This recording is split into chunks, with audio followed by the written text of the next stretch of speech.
Evening, everybody. ICY here. Let's talk about family. To be specific, kids in a family. I was pulling up some stats and I find this kind of interesting. The United States has the highest rate of children living in single-parent homes in the entire world. That's interesting, right? 80% of the single homes in the United States are the leader of the house, the adult in the home is a single mother. 80% of the homes where it's a single parent are mothers. 90% of the nation's homeless. 85% of the children with behavioral issues come from fatherless homes. Now that's interesting. We've had all these shootings and stuff and people acting stupid. And a lot of it's because there's no father and mother combined to add balance into the equation on raising a child. Let's see. 70% of the teen pregnancies that occur within the United States occur in homes that are only being raised by their mom, not by their father. Let's see. If a child is raised in a household with a mother and father, they are less likely to go to jail, but the same chance for a child to not go to jail occurs when a single father raises a child. So it sounds bad, but single moms are destroying the family structure, and they're destroying their own children because they don't have the father figure to add balance into the raising of the child. I mean, those stats are pretty bad. 70% of the teen pregnancies are from households that are single moms. Why is that? Mom doesn't know how to instill proper values upon the kid, or is mom too busy going out partying and setting a bad example for their children? I honestly don't know what it is, but it leaves you for a lot of food for thought, especially, and I'm reading this, if a man and a woman raise a child, that child is less likely to go to jail, and these statistics show that the same child, if it's raised in a single father home, not a mother, just a single dad raises them, they also are less likely to wind up going into jail. So, what does that point out? It points out that you need fatherly discipline in a household to help properly mold a child so that they don't stray and do things wrong. I mean, if you think about it, if they're saying 90% of the homeless are people that grew up in just being raised by their mom.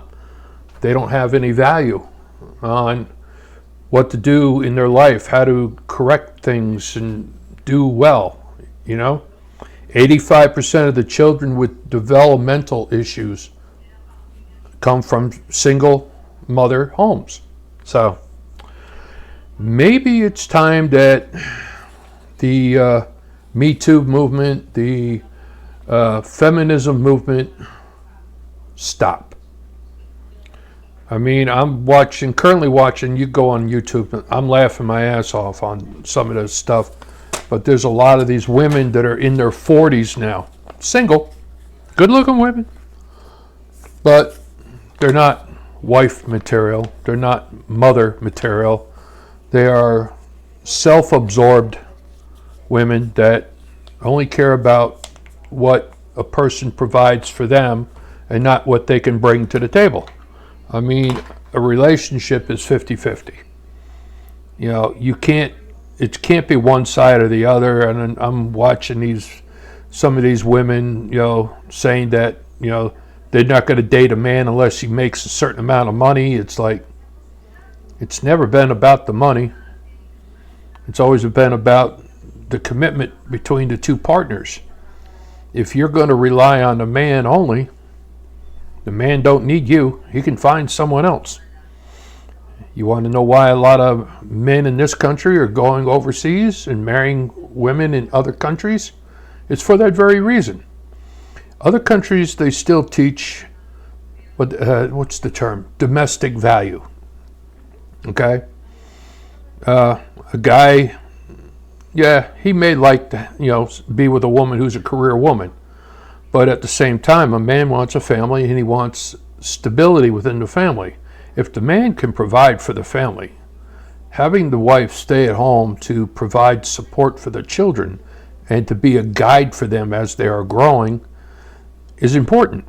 If both parents are working, the children suffer. And that goes without saying. They may not wind up being in jail, you know, but at the same time, they're lacking. A lot of them are lacking. A lot of these kids, they live on social networks and stuff. They don't interact physically with other kids on the block, you know. Back in the day, kids would go outside and play after school, and the rule used to be if the street lights turned on, you hustled your butt and you got home. Now, people don't care. People don't, there's no value in family relations. There's no value in family, period. But I just thought I would put out some of these stats today because, I mean, with everything I'm seeing on YouTube lately about these single women that are in their, you know, they had this one woman, she was 28 years old. She's already blown $150,000 on different augmentations and plastic surgeries and stuff. And she thinks that she's, you know, she was bragging how she dated two guys that are worth $50 million each, but she didn't want to marry because her goal is to marry a guy worth $100,000. I mean, that's just one example, but that's called delusional. But everybody's allowed to do that, you know. Everybody's allowed to be a fool in their own right. So, but like I said, the stats are interesting. You can look them up yourself. But maybe this is going to be the wake-up call families need in this country. We got to stop with the single parent crap.